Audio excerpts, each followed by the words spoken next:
And, um...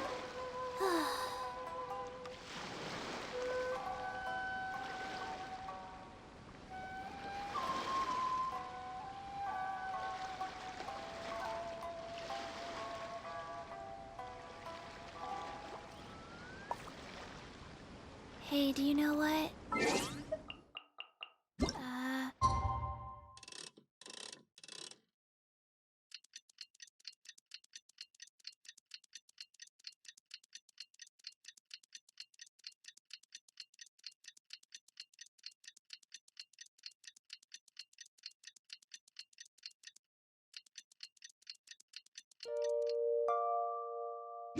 Neither do I.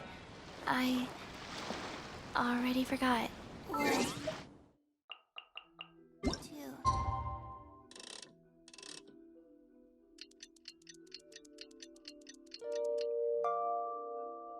Breathe. Three. It's already time for us to be at the dock. Look! That figure on the wharf! It looks like Kazuha!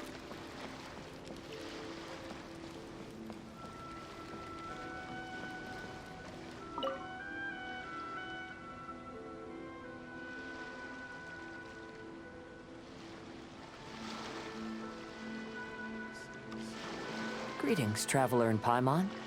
I heard there would be guides for the IRODORI festival, but I didn't expect it would be you two. We didn't expect to see you either! Returning as a guest for the IRODORI festival, no doubt. I was a little surprised myself when I received the invitation. But after wandering the outside world for so long, it's good to have an opportunity to return to my homeland and pay respects to my old friends. Kazuha, when we saw you in the distance just now, you seemed to be looking for something. What happened? Ah, yes. You see, when I came off the boat with everyone just now, I suddenly heard light footsteps around me. I could tell they were not footsteps of a regular passenger. But by the time I turned around, the person had already disappeared. I only heard a splash come from below the pier. Even though I didn't manage to catch a glimpse of them, I found this strange piece of paper by my feet. Oh, does the paper happen to have a poem written on it? Huh. How did you know?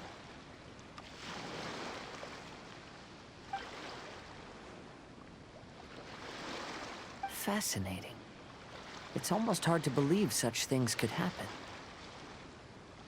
Sure, here it is. Please, have a look.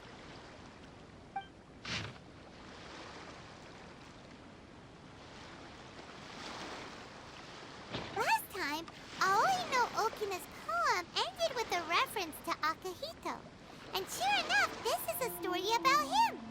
The story this time basically says that Akihito got his name from his love of red seals. However, the Shogun discovered that he had committed plagiarism, and he was soon exiled. Well, if Paimon were to rate today's story, it sounds pretty unfortunate.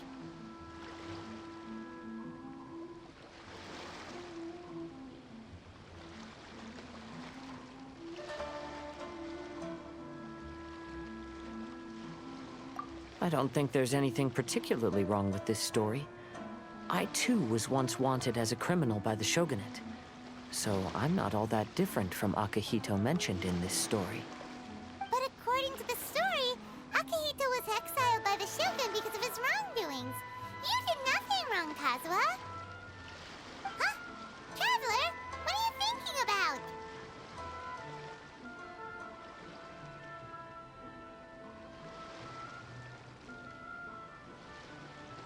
Ah, by the way, you mentioned that your friend has been struggling because he's unable to sign his name quickly, right?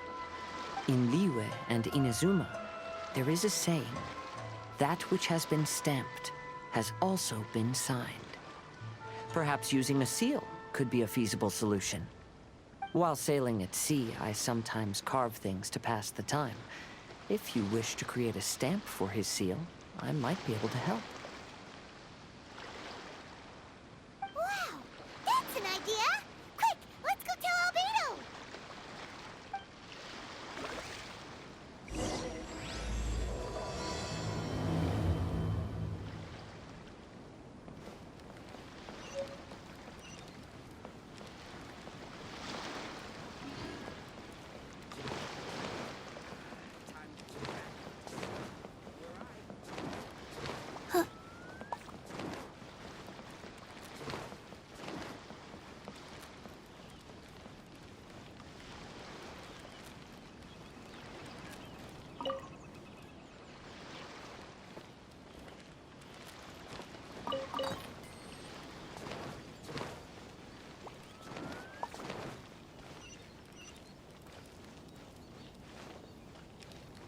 Faster? Okay, faster.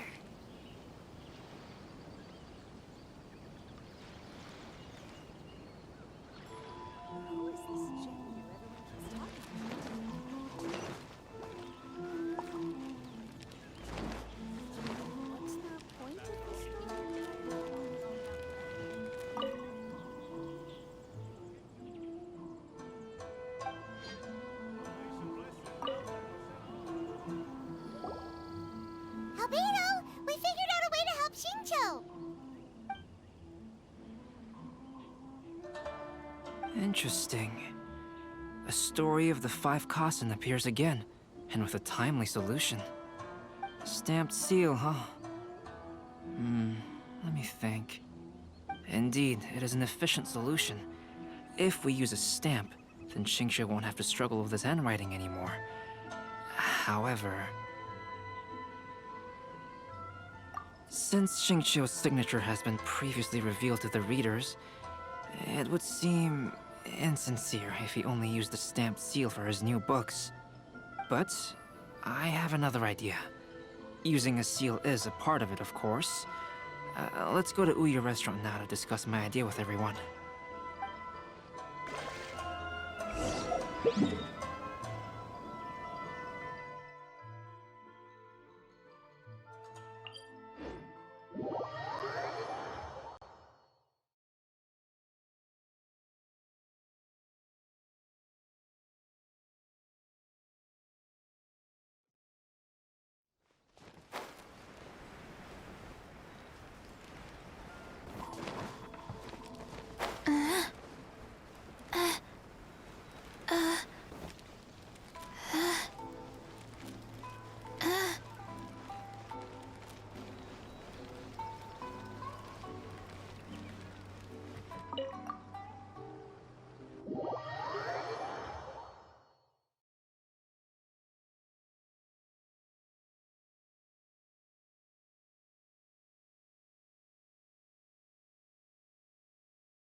Yes, that's it, Genyu. Your writing has greatly improved today, which means yesterday's intensive training was effective. My apologies, but I simply can't do it anymore. My hands are so sore that I can't even move them anymore. I should have known better than to read novels during calligraphy class. You just had a 10-minute break.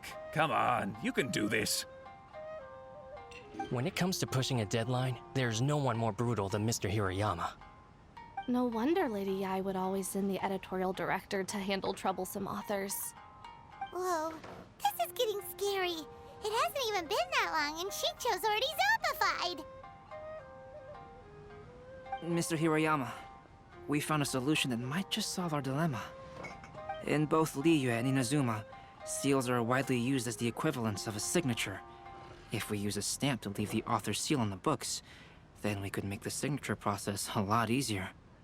Of course, a seal on its own is not enough. So, I propose that each signature consists of 2 parts.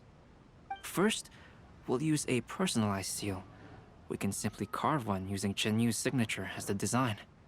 In addition, I'll also design a simple but elegant pattern that's easy for Chenyu to write. That way, he will only need to draw a simple pattern on each book. Let me think. All right, I think that would work. Not only does it still involve the author's own handwriting, but the result should be very beautiful as well. So, what you mean to say is, I've been saved from this predicament? Mr. Hirayama, it suddenly occurred to me that the reason we gave up on live book signings previously was because it would take too long for the author to sign each book. But if we adopted Calx's proposed method, we might have enough time to do signatures at the live event. And if all the authors signed their books in the same fashion, then Genyu's signature wouldn't look out of place. If you think it's feasible, I would certainly be happy to design signatures for the other authors as well. Yes, and you may leave carving the stamps to me. In that case, I shall contact the other two authors participating in the new release event. It is a great honor to use a signature designed by Calx.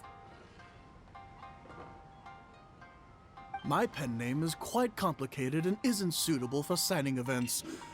However, if we implement this new format, then it'll be a dream come true for me as well. Great! Looks like everyone's on board with the idea. I'm sorry to have kept you busy for so long, Jinyu. Please, take the next few days to have a good rest. We'll handle everything from here.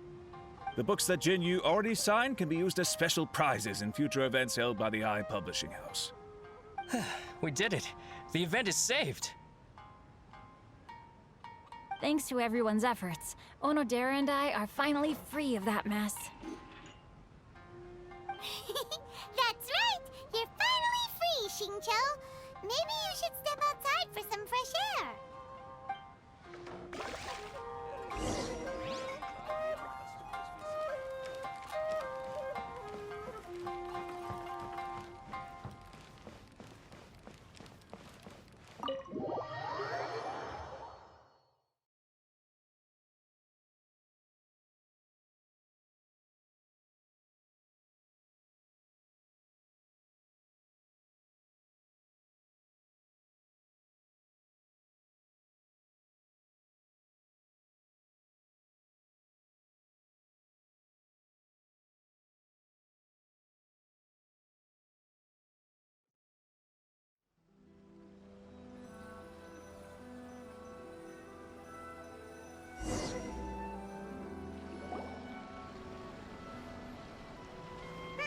We still have some time to burn.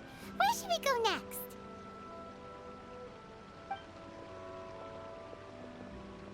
Traveler, there you are.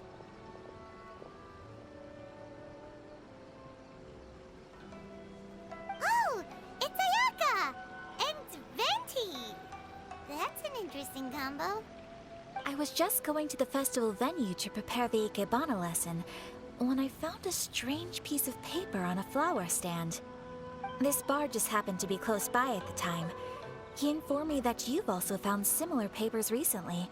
As such, we came together to find you two. But the paper she found isn't quite the same as the ones we found before. Here's the paper. Please, have a look.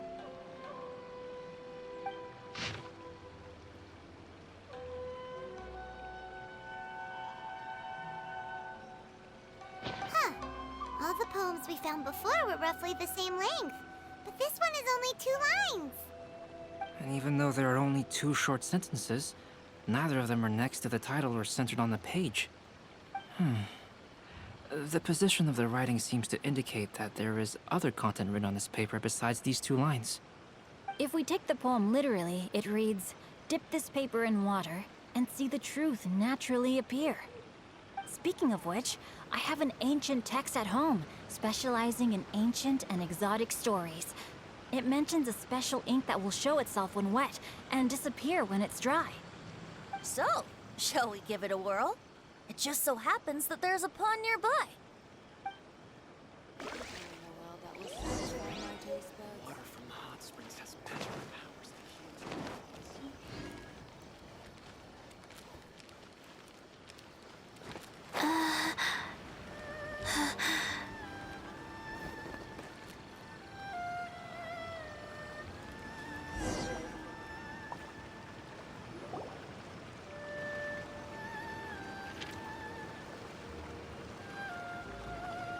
Wow, look! It's really working! More words have appeared on the paper! Let Paimon see what it says.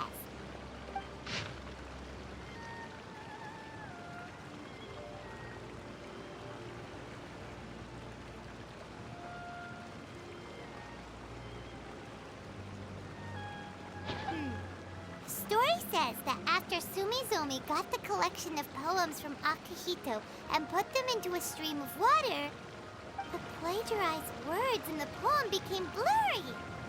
Huh? Why would that happen?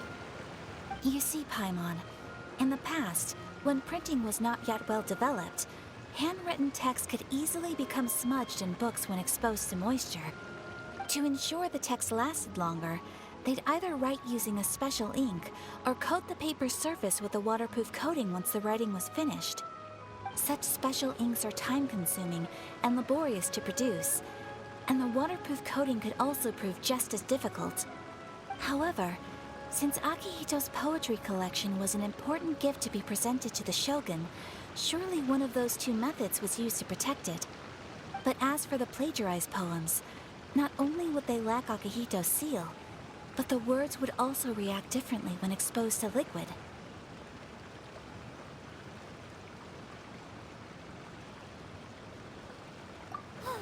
Which means Akihito didn't plagiarize his work. He was set up! Yes, it appears that this is the truth that Sumizome's story is trying to convey. Although the story is saddening, I've decided on the subjects to use for Akihito and Sumizome's portraits. Kazuha, Ayaka, would you be willing to be the models for my paintings? I would be delighted. Yes, as would I. There you go. The next two portraits should be ready in no time. Yes. And now that all 4 stories have all been collected, the story of the 5 Kasen is now fully completed.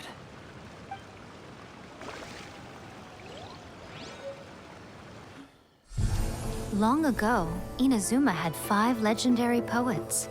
People bestowed upon them the title of the 5 Kasen. One year, the poet Suiko made his way to Tenshukaku and presented the Kasen's work for the shogun's perusal. But a page from the works of Aoi no Okina had been torn out, and Suiko was questioned regarding the matter. Suiko pleaded guilty. He admitted to drinking at the tavern the night before, and vaguely recalled a mysterious figure approaching while he was intoxicated. That figure was none other than Aoi no Okina himself. This turn of events had begun with an unnamed individual, under whose coercion, Aoi no Okina was forced to take drastic measures to retrieve a page of poetry. He knew nothing of this individual's true intentions. All he knew was that the poem had to do with an old acquaintance, Akihito. Akihito had once belonged to the 5 Kasen. Each poem he composed, he marked with a scarlet red seal, hence the Aka in his name. Such a distinguished writer was he, and yet one of the poems he had submitted the previous year was found to be plagiarized. Akihito was exiled for his crimes, and only 4 of the 5 Kasen remained. Sumizome went over Akihito's poems and noticed that the plagiarized poem lacked his seal. She immersed his poetry in a stream nearby, and only on the plagiarized poem did the ink run. Aoi no Okina passed by and witnessed Sumizome's doing, which he then recorded in a poem. Thus transpired the events of Suiko's poetry submission, and this is where the story comes to an end.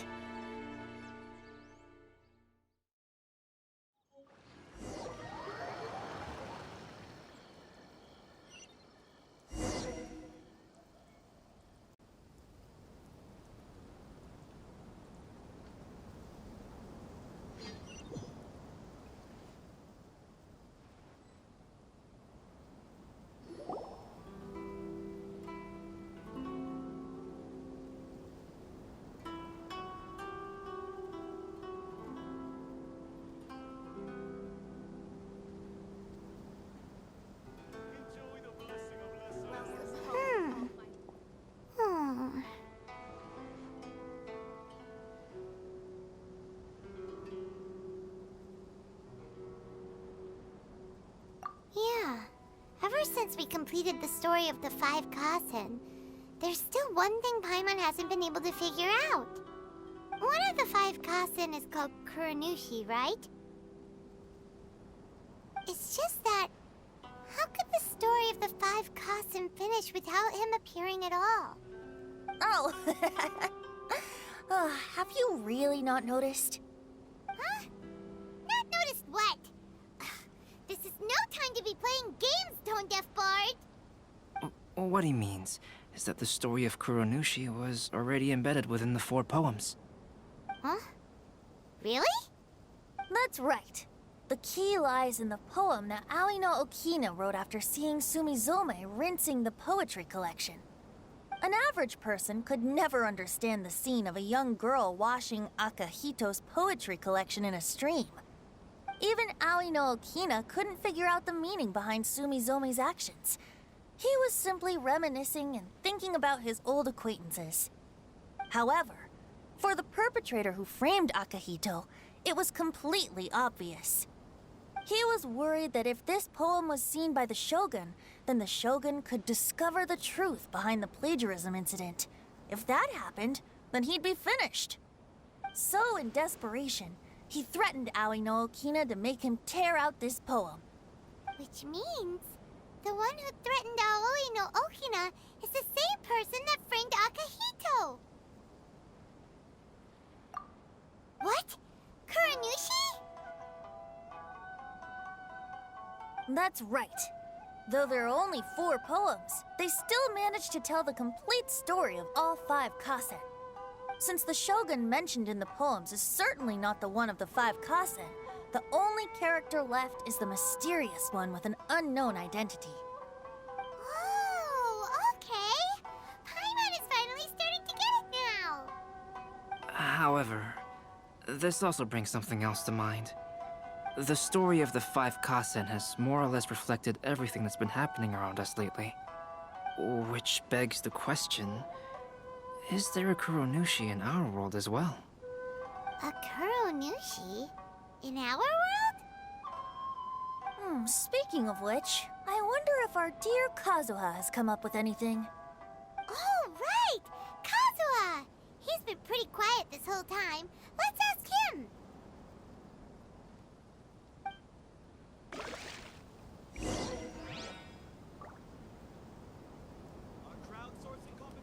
Make sure you get in line early to buy your special. If you're tired from walking all around the festival, how about you sit right here and try my Inazuman snacks?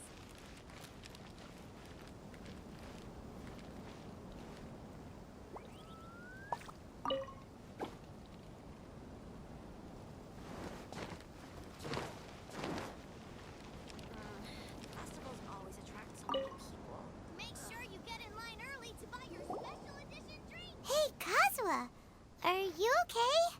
You've been standing in front of this blank canvas for a while, and you don't look so good. Apologies for making a wild assumption, but has the story of the 5 kasen reminded you of anything? Yes. A few things did come to mind, actually. However, they were nothing more than some past incidents regarding my family. I don't mind sharing the stories, but I'd prefer not to bring you any more trouble. Hey, we're all friends here, Kazuha. You can always tell us whatever's on your mind. Kaidehara, please forgive my assumption, but perhaps you were thinking of the Raiden Gokuden? The Raiden Gokuden? What's that? It appears that Miss Kamisato and I were thinking of the same thing. But it also has much to do with the Yashiro Commission. It would be improper to speak of it here without the consent of Miss Kamisato. It's fine. Those of us here are all trustworthy, so there isn't any harm in it. However, this matter is somewhat complicated and may be difficult to explain. Let me start with the Raiden Gokuden. As you all know, the Yashiro Commission's primary purpose is managing ceremonial and cultural affairs, and Inazuma's art of forging swords is a very important part of our culture. The Raiden Gokuden were once the top 5 schools of the forging art in Inazuma. Although these families were swordsmiths by craft, they also held many important positions in the Yashiro Commission. Unfortunately, of the 5, only the Aminoma art still maintains its artisan lineage.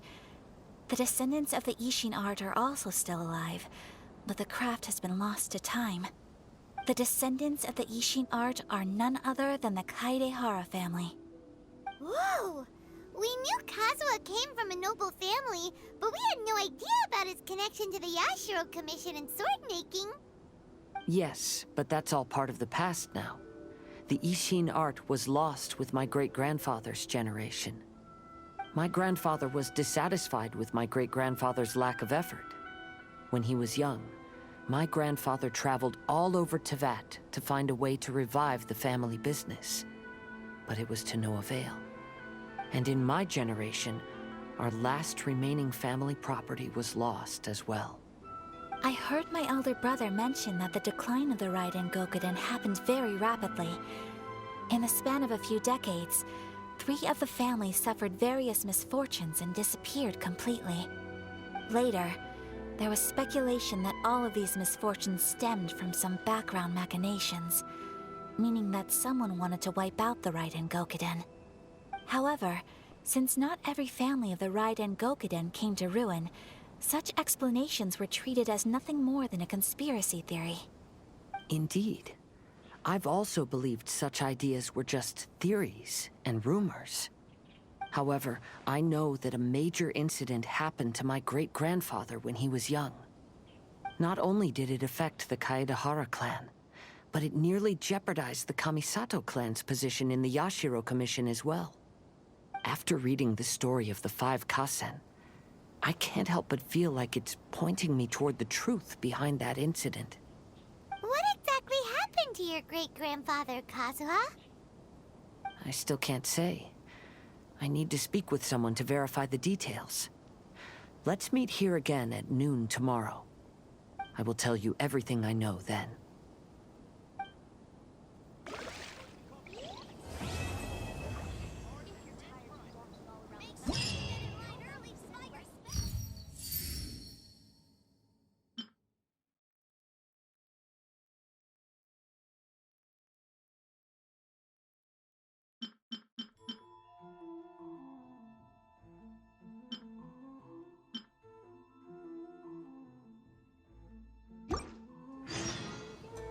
Let's go somewhere cooler.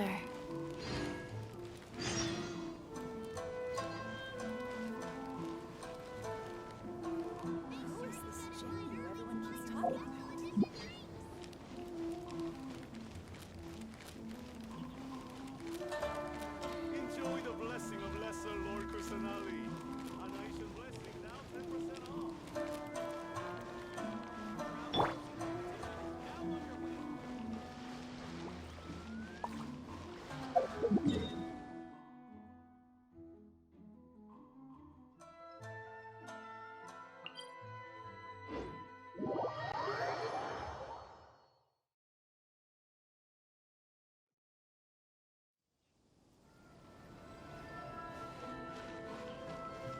Yeah.